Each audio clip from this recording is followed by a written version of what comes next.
We just thank you for joining us for the webinar series. We've been doing this now since middle of March. We've been offering webinars, and we're happy to host these, trying to find topics that people need to know about. You did a good job picking this one. Today, all of a sudden, we found ourselves in a precarious situation with locally, and over the typing. so Allie is the right person to lead us through that discussion today.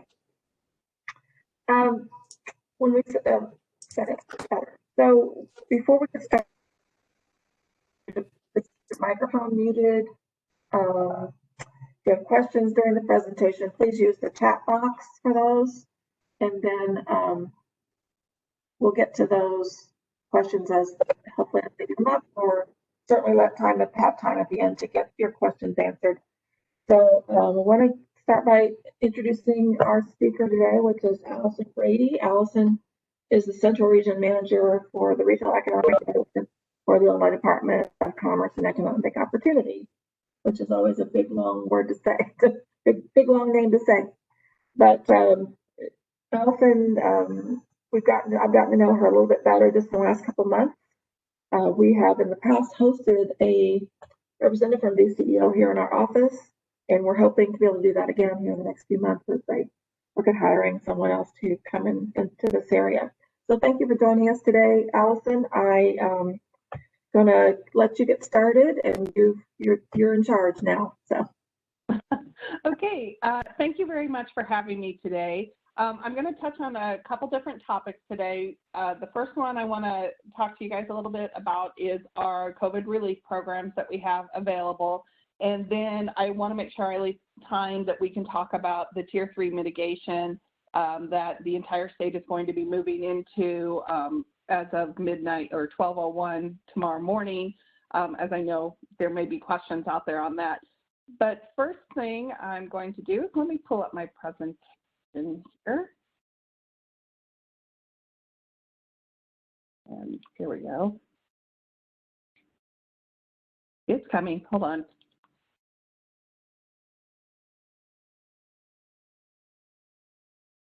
So the big program that we have right now, and sorry, I didn't mean to play on words, is our Business Interruption Grant Program.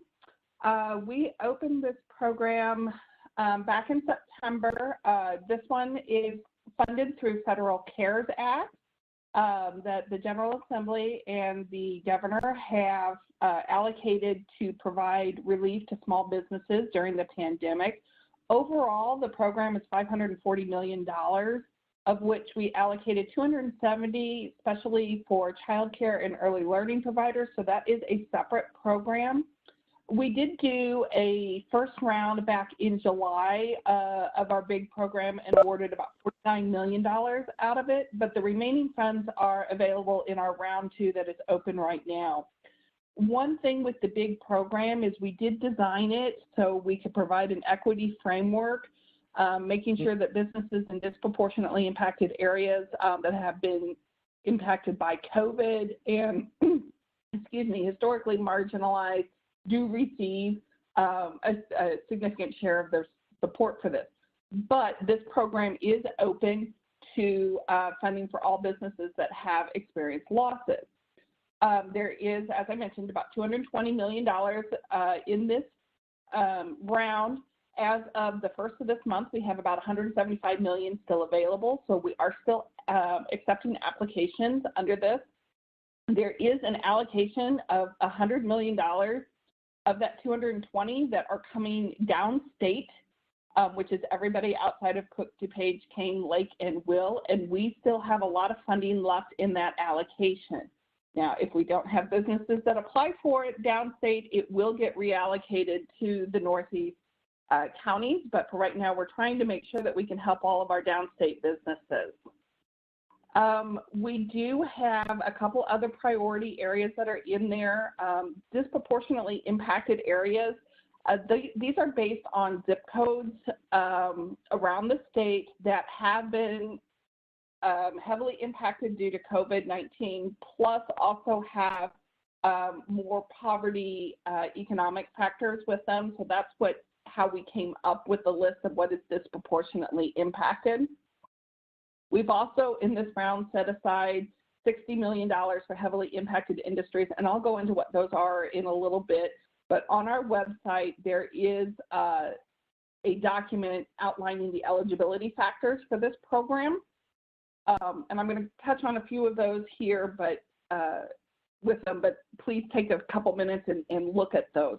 We do have a partner working with us on this program. It's Axion Chicago is helping us. As you can imagine, we are receiving a lot of applications in this, and this is helping us to process faster than what we can by ourselves.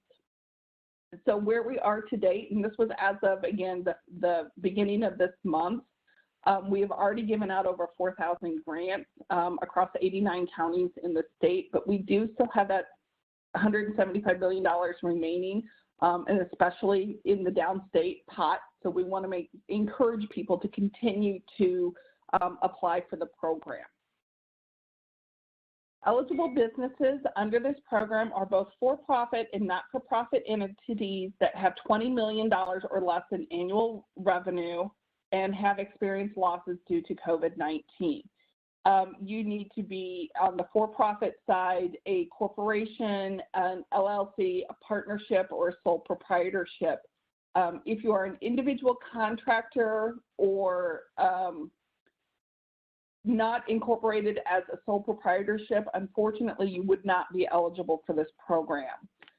For the not-for-profits, you need to be a 501c3, C6, or C19 to be eligible for this program. There are a few other eligibility criteria. You have to have been in business for 3 months prior to March of 2020, so that takes you back to December of 2019. Again, you have to have experienced the losses due to COVID-19. A couple other prohibitions that are out there, if you have gaming or, because sometimes this one comes up with our restaurants and bars that have gaming terminals in there, the gaming cannot be more than 33% of your gross revenues with it. While it's completely legal and everything in the state of Illinois, that is a condition of the CARES Act funding that was put on us. So please make sure you take a look at that eligibility criteria on there. We will calculate the grant sizes based on revenue losses and expenses over a 2-month period, and our grants can range anywhere from $5,000 to $150,000. As I mentioned, we do have some priorities built in. One that it only really affects the review time. It's not that you're not eligible. If you have received assistance through PPP, the Economic Injury Disaster Loan, or some other type of COVID relief, you are still eligible to apply for this program. That's not a problem whatsoever. We just need to make sure that you're not using the big grant funds to cover the same things that you use for, say, your PPP. But we are prioritizing businesses that have not received any assistance yet to get their applications reviewed first. And again, the DIAs have to be prioritized. And the other one that we're looking at is businesses that have less than $5 million in annual revenue. We understand that our small businesses and our smallest of small businesses are really struggling right now. So we are trying to get them pushed in here too. I did skip over the regional mitigation ones because unfortunately now the entire state is under regional mitigation. So there's no priority with that one anymore. We're all on the same playing field there. The heavily impacted industries, we did set aside about $60 million to try and help these businesses. Now, these are the businesses that have been closed since mid-March or operating at a very diminished capacity. And even as we come out of these next tiers of mitigation, they will continue to do so until we reach phase 5. So these are such places as your event space, your music venue, your amusement parks, your movie theaters, your museums. On our eligibility guidelines, we define what we mean by event space. What do we mean by music venue? because especially with restaurants or bars, they may have an event space attached to them. So are they considered a restaurant and a bar or an event space? And it comes down to capacity of the space. I know for event spaces, it has to be over 100 people in the space. You have to have 40% of your revenue derived from that space. And at that point, you can call yourself an event space. So please, again, look at that eligibility guideline to help define, make sure you're hitting in those areas. We do have some other prioritization in there. And so these are for those businesses that we know have experienced ongoing losses across the industry. These are our independent retails, our bars, our restaurants, our fitness centers, the tourism-related industries. These are hotels, motels, bed and breakfast. And then the category that we call support services for arts and events. So if you think about it and along the terms of a wedding, only because my son's been trying to get married this year, and so we've been doing this. This is your caterer, this is your florist, your photographer, your equipment rental, your DJ. They're going to fall all under these support services for arts and events. When you apply for the BIG program, this is an online application. It's going to go through a secure portal. We are going to ask for this minimum amount of required documentation. We want your 2019 tax return. We want your bank statements from July and August of 2019 and 2020, a signed W-9 form, and the business owner ID is a scanned copy of your driver's license, government ID, passport of whoever is designated as the business owner. If it's a not-for-profit, we're looking for whoever is the executive director or the president of the board, however you're structured there, that can be considered the business owner.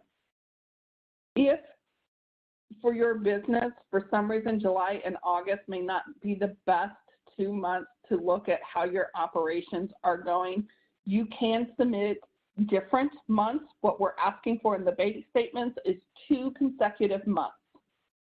So if your business didn't start until August of 2019, then you would want to submit August and September, and that's fine.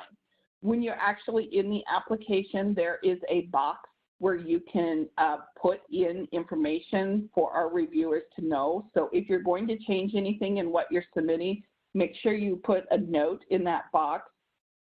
If you would have received additional support, say your EIDL loan came through in July, you want to make sure it's going to show on your bank statement, but you want to make sure that we are aware that that is what that fund is, or that deposit is into your account. So there is a place in the application to put additional different information. If your business is more seasonal in nature and these 2 months aren't the most reflective of how your business operates, again, it's okay to shift those 2 months to give us a better picture of what's going on. Just make sure you let us know that you did shift and why. When you're doing the application, take some time to make sure that your application is complete and you've checked all the boxes correctly and filled out the information as you're going through before you submit it. It's a lot easier to double check it before you hit that submit button. If you need assistance, there's multiple ways that we can provide assistance. There's an FAQ document on the website that you can look at. There's also multiple places where you'll see help desk in English or Spanish. This will bring up a form that you can submit a question to Axion. They'll usually reply within 24 hours of any questions that you have, or you're also welcome to reach out to me, and I will help you in any way that you need assistance as we go through this. We do also recommend that you save your answers in a separate document in case you experience any technical delays. There's a way to do that in the application. A couple notes with that is to make sure that, again, this is submitted over a portal system that's secure, but sometimes if we have too many people hitting the system at one time, you could get an error message coming out with it. if you do save it, it will not save your attachments to it. So before you go back and resubmit a second time, you'll need to go back in and reattach those documents to it. Couple don'ts. Again, don't forget to double check your answers. I am really stressing on that one. But we also don't choose that you are a heavily impacted industry, priority industry, or anything like that if it's really not applicable to your business. This can delay review and negatively impact your consideration for the grant. So check those eligibility requirements. Google is great for having that automatic form filling feature in your web browser. And I love to use it a lot of times, especially with online shopping. It's great. It pops up my address. Wonderful. But please don't use that in this application. It may populate the information incorrectly. Take that couple minutes and just retype everything in there and make sure that the information is correct as you go into the application. The timeline on this program, we did open this up in September, but as I mentioned, we still have funding available. We are awarding grants on a rolling basis, so they're continually being reviewed and awarded as we go through here. There's a link on this slide here for the application itself. It'll take you to the web page that again has all the documentation for the application as well as the link to the application itself. We are trying to keep review time to 30 to 45 days after application, once the application's been submitted to us. Again, with that priority on whether or not you've received assistance or previously or not, it can adjust that and push that farther out, closer to 45 to maybe 50 days as opposed to the 30 days if we're looking in there. We are working as diligently as we can because we know we want to get these funds out to businesses that are feeling the economic hardship right now. Once you're notified, so once you apply, you should get an email back with a confirmation number and an application number, usually within about 48 hours of application. If you don't have that information, check your spam folder because that is a system-generated email, so sometimes that ends up in your spam folder or your junk folder. From there, you will receive a communication whether you have received the funding or been denied the funding for whatever reason at that point in time. Once you receive the notification that you've been awarded a grant, the goal is to have that money to you within 14 days.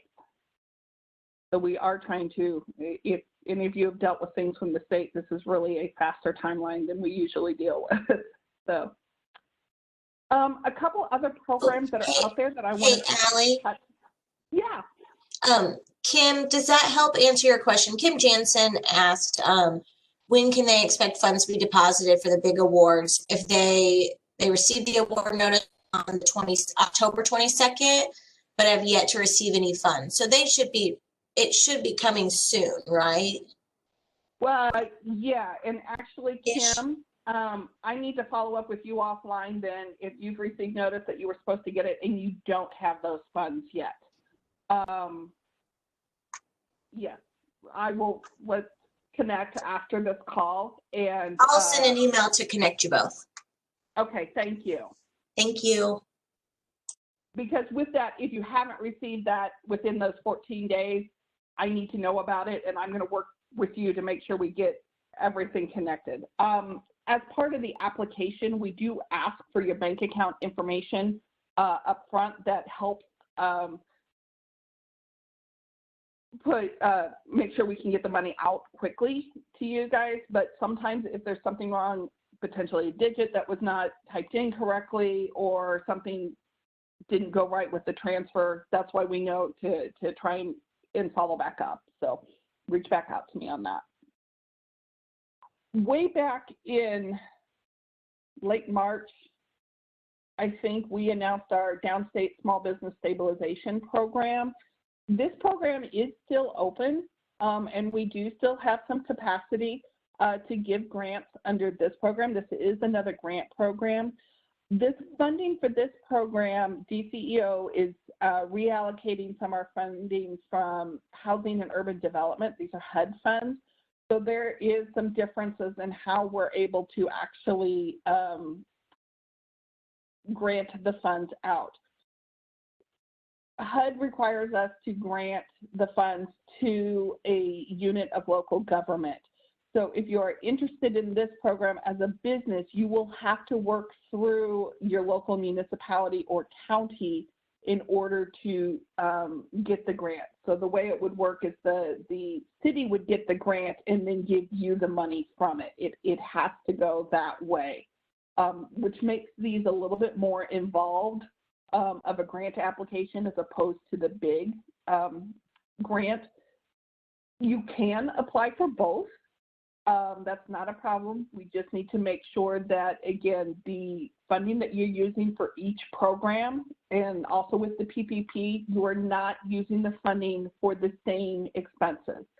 So if you got PPP back in May and June and covered that payroll, either big or the downstate stabilization money can be used to help cover rent, utilities, inventory costs, those kinds of things, or payroll for additional weeks that were not the ones that were covered by PPP. So as long as you're covering different things with the funding, you're fine. You just need to make sure that we're not overlapping in what would be considered double dipping. So the downstate Small Business Stabilization Grant is 60 days worth of working capital up to $25,000 is what we're looking at.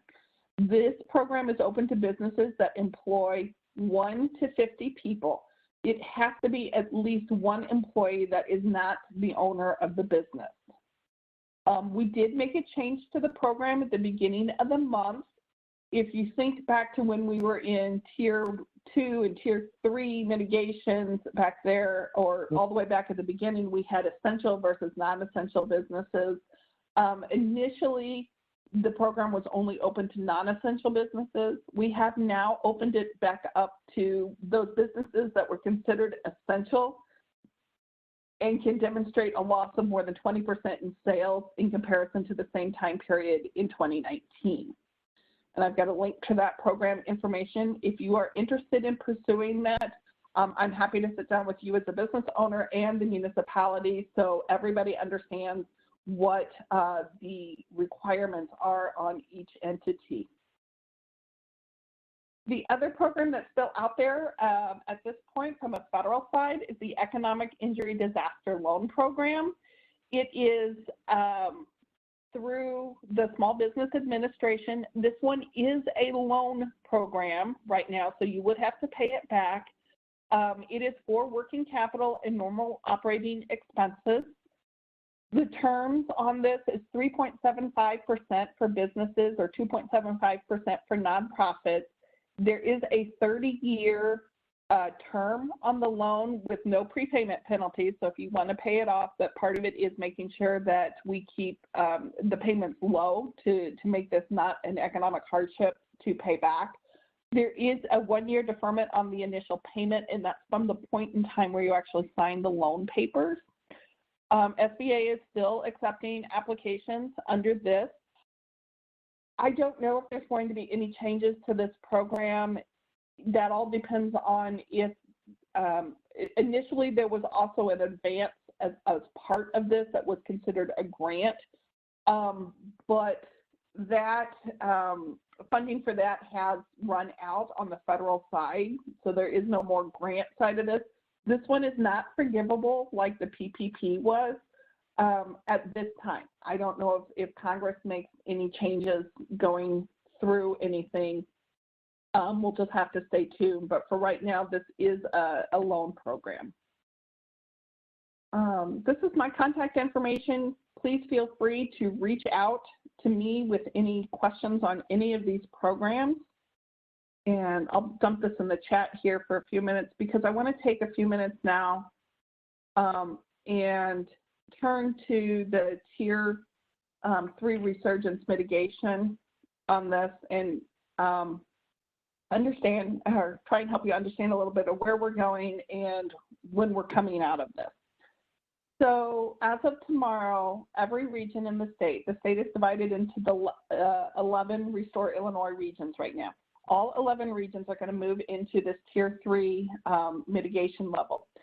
This is going to build on the mitigation that we already were on, but some of the big changes are, of course, bars and restaurants will not be allowed indoor dining. It's either outdoor or curbside. Initially, gaming was still allowed to operate indoors. That will no longer be allowable. Health and fitness centers can still operate at 25% capacity, but they cannot have indoor group classes. So it has to be more one-on-one type activities. Retail establishments can operate at no more than 25% capacity, unless we're talking grocery stores and pharmacies. Those can operate at 50% capacity. Now, big box stores like Walmart, Target, Costco that have both grocery and general merchandise are considered at that 25% capacity level. So it's really your Kroger's, your Hy-Vee, your county market that is allowed that 50% capacity. And of course, we encourage delivering curbside pickup whenever that's possible. Personal care services such as your salons, massage therapists, those kinds of things can operate at 25% capacity. Meetings and social events are limited to in-home gatherings. So banquet halls, private party rooms, private clubs should not be hosting gatherings at all under this mitigation. The other one is a big change is organized group recreational. We're going to put a pause on all of that for group settings for both youth and adult recreational sports. Now, again, individual one-on-one training can still occur, but indoor group settings are not going to be allowed. Outdoor is still okay, but groups should be limiting themselves to 10 people or less. Now, these mitigations are going to be in effect for at least 2 weeks for the foreseeable future. As we move through this, how we come out of the mitigation while the entire state is going in at the same time, each region can come out based on what the metrics are looking at in the region. So it's possible that the East Central region would come out of mitigation ahead of, say, the West Central, where I am in Springfield, or some of the northern regions or the extreme southern region. So how we come out of it is going to be a little different. And the goal of this really is to maintain that our hospitals and our medical facilities don't become overrun. The caseload is rising, the hospitalizations are rising, and we're trying to protect against that, which is the goal. And I guess with that, I'm going to take a little bit of time and open it up for questions that I'm sure you guys have. Okay, thank you so much, Allie. Great information, and I learned some things I wasn't aware of, and that's a good thing.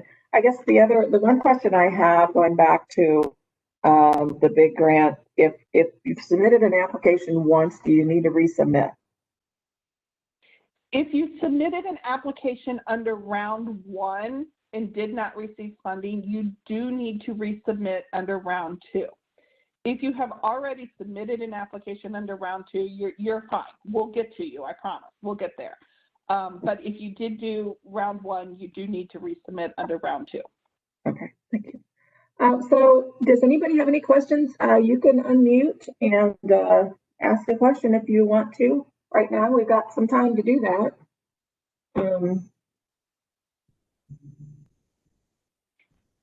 Don't be shy. I just had a real quick question. Allie, you had mentioned that Downstate Small Business Stabilization Grant, we would need to work with the municipality on that, or how, can you kind of explain how that would need to happen, or what would need to be done on that? And is there a lot of information that is required for that? From a business point of view, there's not that much more information than what is required under the big grant that we're going to ask to see. We're going to ask to see, I think, 3 months worth of bank statements and your taxes, again, from a business point of view. What does have to happen with the municipality, though, is the municipality will actually be the grant applicant. They will have to fill out and work with you on the application side to put the application packet together. It is a full grant application for us, so it does require following the Grant Accountability and Transparency Act. Most of your municipalities are aware of this because anytime you get any money from the state, you're having to be in compliance with what we call GATA, but they will have to follow those steps and rules as going through it, which does include some reporting requirements afterwards. Because this is HUD funding, there is a requirement on a public notice and public hearing with the application, basically making it aware that the municipality is pursuing this application process on behalf of your business or a multitude of businesses. They can do one hearing for many businesses, but it does have that public hearing process in there. I know that's somewhat a discouragement for some municipalities that don't want to go through that process, and with that, it does include increase the timeline to put together the application process. So it can be up to 40, 45 days to actually get an application together and in because we have to do that public hearing process with it. So it is a little bit more involved overall. Again, the funding would flow from the state back to the municipality and then from the municipality to the business. We have done everything we can to take the level of liability off the municipalities with there and make sure that it is with the businesses as well. There would be an agreement between the business and the municipality that would have to be executed to help protect that level of liability in there. So it is a little bit more of an involved process. If I could ask a question, or correct me if I'm wrong, Alyson, but I believe that also opens your application up to FOIA requests. Yes. Well, when the public hearing is going on, the application has to be made publicly available. That is part of that public hearing process with it. So the information that is included in the application with redaction for any private information that needs to be in there, but that information would be able to be viewed. And I know as much as we'd love to take out that public hearing requirement, because of it being HUD funded, we can't do that. Anybody, what other questions do you guys have? Thank you, Allie. No problem. You got the person that has answers.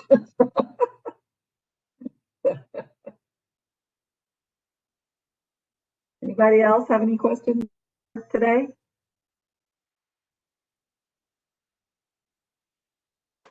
Allie, can you, before we finish here, can you flash the qualifying page from the big program before we end, just quickly?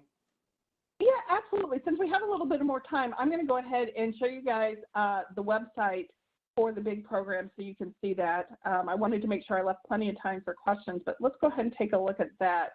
So just give me a second. I'm going to go.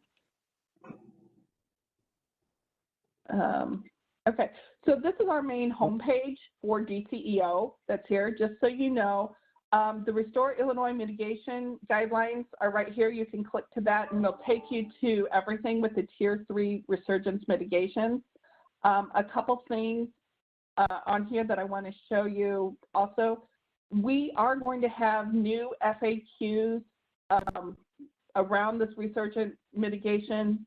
Could come up later today, hopefully by tomorrow, but those will be posted right here. You can take a look at what's there now to help you. They were updated as of last week, but there will be more updates to those FAQs for the resurgence mitigations.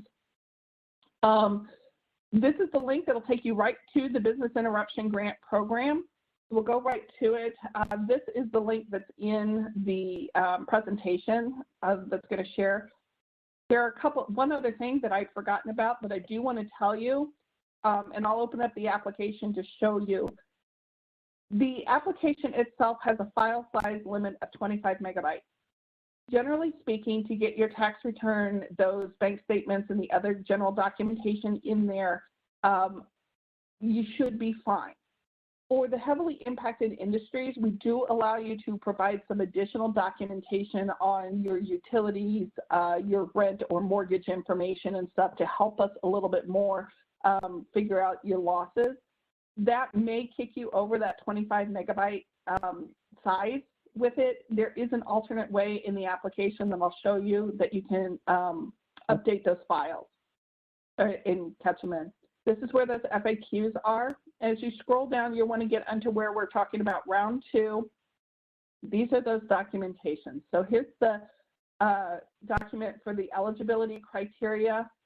The business certification form is the certifications that go along with this program that you're going to attest to. So make sure you take a few minutes and look at those certifications. You do not have to submit additional information back into us after this program, but you will have to maintain some documentation on your side, which would be general business documentation that would you have.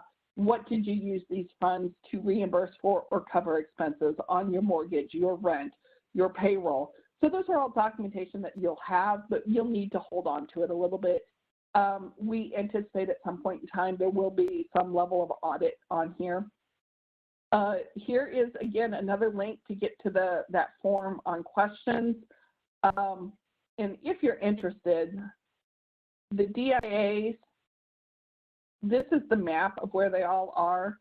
Again, they're set by zip code, and it's the zip code of where your business is located. You may serve clients that are in those DIAs, but it's based on where your business is located. And you can type your address in if you're interested to find out if you are in one or not. But again, it's open to businesses whether you're in or not. The actual application is right here. We do have it in English and in Spanish. And when you'll click on it and come through, and go ahead and start the application itself. Again, general eligibility criteria. There are links here to get to that detailed eligibility criteria. As you move through the application, any field with asterisk is required in order to submit the application, but there are some others that don't. You can get to the FAQs, and again, that form to ask questions or the certifications all in here we link.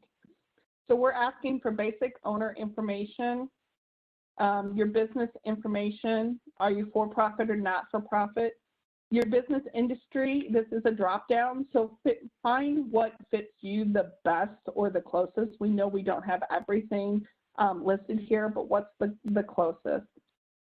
As you get into the heavily impacted industries, and I'm just going to use this as an example, this is coming through with the various ones that were outlined in the eligibility document.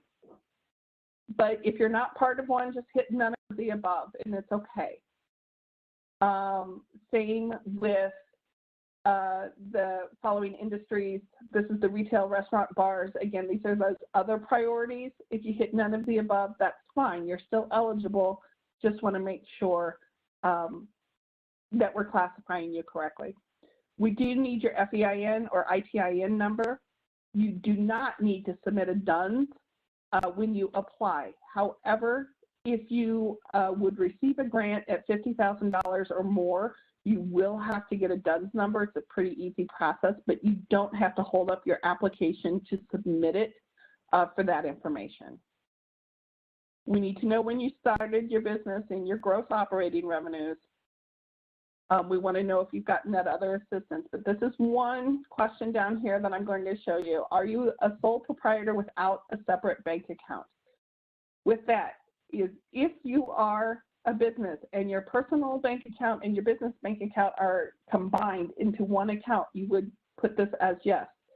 If you have a separate business bank account from your personal bank account, the answer to this question is no. And as soon as you do this, it's going to bring up the required document part where you're going to attach your documents. So that's something to be mindful and watch for as you go through this. Depending on how you answered some of those questions above, will change what this list looks like. Here is that box I mentioned where you could put additional information in there on anything you want us to know as a reviewer. If you were part of our small business emergency loan earlier this year, you would click yes here, and there would be some additional information that you'll need to provide as part of that. If you did not receive a small business emergency loan, that's fine. Just click no and move on. We do have a quick survey we'd like you to fill out. And again, here's your bank information that we're asking for. This is the certification and requirements. You can click to it one more time here. You will need to sign the application either using your mouse or your finger. And I know it looks horrible, but we do need to see something there. You are attesting to everything under these certifications. But once you get under that signature, if you have any issues submitting your required documents, just click yes here, and it's going to bring up this other link for you to attach documents to it. We want to know if you use that link to attach those documents, but here's another thing just to let you know. In that upload portion earlier in the application, those were all asterisk, meaning that there needs to be something there. You can use part of that to upload your documents and then this to upload the remaining documents, that's fine. If you use this link down here, it will give you a confirmation email that your documents were received that way. You can use that and attach that up in this area, but there has to be a file attached to these asterisk spots up here for your application to submit. So that's one thing to be mindful of. If you do need to use the additional links, you still have to have something up in those file areas. And then you just click submit down here, and that will take the application straight to Axiom and put you in the queue. I am going to go back and pull up that eligibility document so you can see what that looks like really quick. So this is the guidelines for it. This is about a 4-page document. It talks about overall with the program, what those eligibility guidelines are that I touched on earlier. Child care, again, has its own program that it's going to, here's that 33% of gross revenue from legal gambling. So there is a little bit more in here, but then it goes into the highly impacted industry. So when I was talking about what's an event venue, this is what we're talking about. You have to meet these criteria. And it goes through and explains each and every one of those. So you can find that right there on our landing page for the big grant.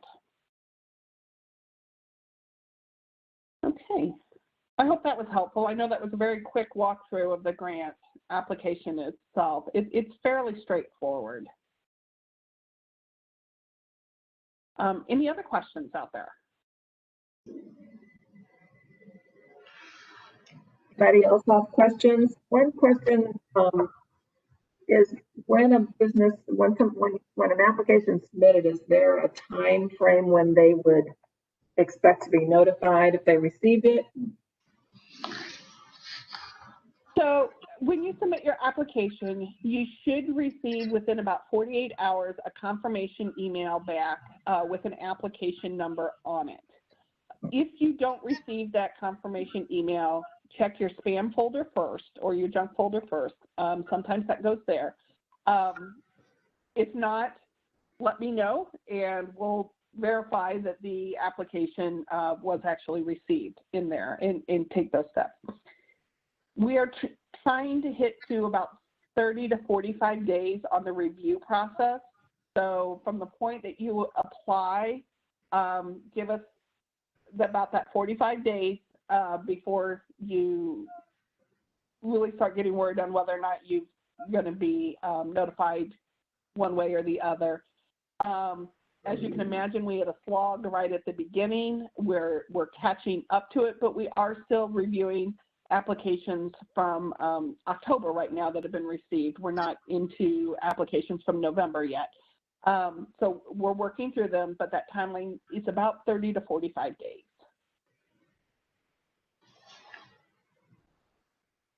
Allie, I had a quick question on the Illinois Small Business Emergency Loan. Is that still available or is that closed? At this time, it is closed. Okay. So the other loan that you had discussed earlier as far as the economic injury disaster loan, that's about the only one that's open right now? Correct. That is COVID related. Yes. Right. Yes. All right. Thank you. Anybody else? I think the two programs that are open as far as grants are the business interruption and then the small business downstate small business stabilization, right? And yes, those are the two grant programs. Yeah, and the third one is a loan. Yeah. I know that earlier the secretary, or excuse me, the state treasurer had some programs. I don't know if any of those are still open or not. You know, that's a good question. I had forgotten to check on an update on that.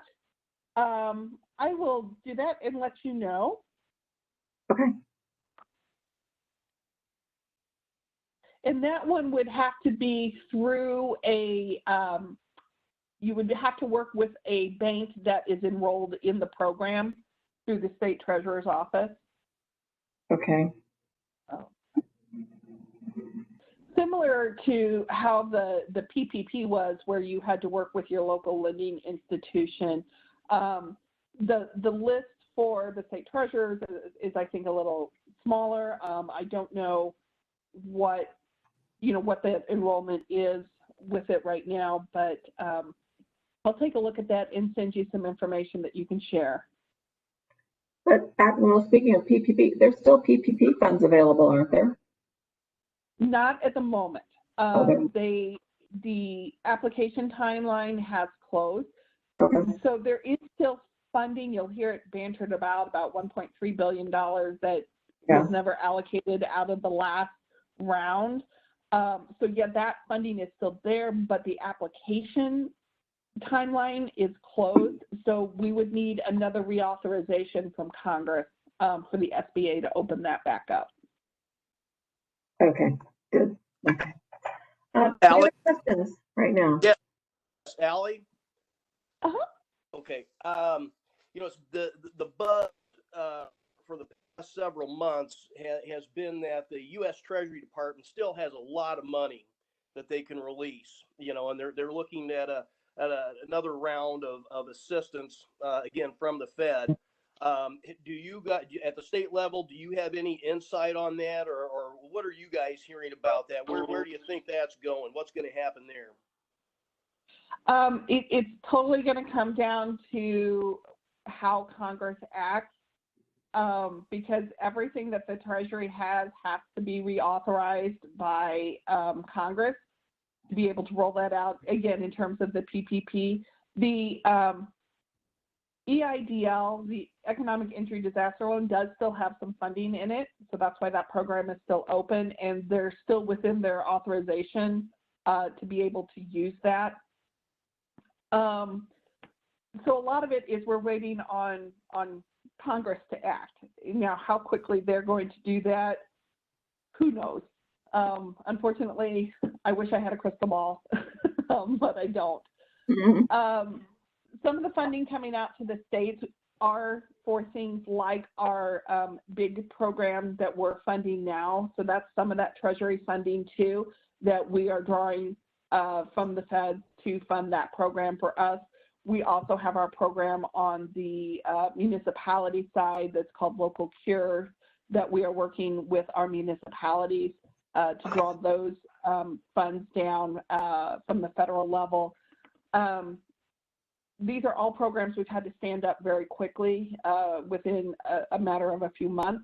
From the state side, we couldn't, even though this was authorized back in late March as part of the CARES Act, until we actually got the budget authorization to move on our end, we couldn't start these until July. So that's some of the lag that we're seeing with the funding coming down. But we're pushing everything out so we hit the deadlines. We don't want to send any of this money back to Washington. That's why we're trying to push it out to you guys as fast as we can. So much. No problem. All right, last call for questions. Well, thank you, Allie, for joining us today and great information. Hopefully that helped everybody kind of get a feel for what's still available and what they can do to help the business keep going. This webinar has been recorded. Will be available to it'll be available in the Advocate tomorrow, but we'll also make sure that anybody who registers on the call today gets that. We'll also be receiving evaluation from us for the webinar, and look for topics for what you want to hear about in the future. So we will be doing webinars in 2021. We know that now. We have our final webinar of 2020 coming up Thursday, December 17th. We're bringing back local CPA Matt Seconder, who's going to talk about year-end tax and financial planning. So a good topic to end the year on. What do you need to be thinking about to prepare for your taxes and everything for into the new year?